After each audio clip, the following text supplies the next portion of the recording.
தமிழகம் முழுவதும் உள்ளாட்சி பதவிக்காலம் கடந்த ஜனவரி 5ஆம் தேதி முடிவடைந்த நிலையில் பல்வேறு பகுதிகளில் உள்ளாட்சித்துறை அதிகாரிகளை திமுக ஒன்றிய செயலாளர்கள் மிரட்டி வருவதாகவும், இனிமேல் நாங்கள்தான் தலைவர் என்று நினைத்துக் கொண்டு வட்டார வளர்ச்சி அலுவலகத்தில் அத்துமீறி புகுந்து ஒப்பந்த பணிகளை எடுத்து வருவது அன்றாடம் நடந்தேறி வருகிறது.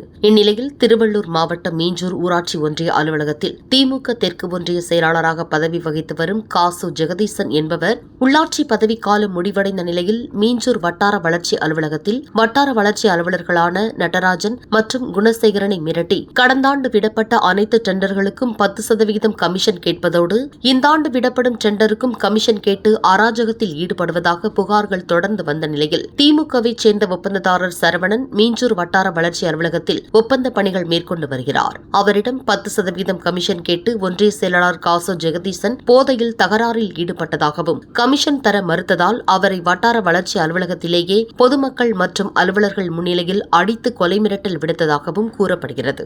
இந்நிலையில் அவர் மீது நடவடிக்கை எடுக்க வேண்டும் என மீஞ்சூர் காவல் நிலையத்தில் ஒப்பந்ததாரர் சரவணன் புகார் அளித்தார். புகார் அளித்து 3 நாட்கள் ஆன நிலையில் உதவி ஆணையர் தலைமையில் விசாரணை நடத்தப்பட்டது.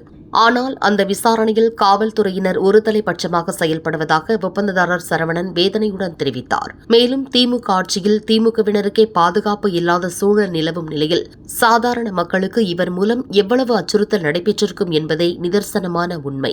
உள்ளாட்சி பதவிக்காலம் முடிவடைந்த நிலையில் திமுகவினருக்கு அனைத்து ஒப்பந்த பணிகளும் விடுவதால் பொதுமக்கள் அடிப்படை வசதிகள் பெற முடியாத சூழல் உள்ளது என்று ஒப்பந்ததாரர் சரவணன் வேதனையுடன் தெரிவித்தார்.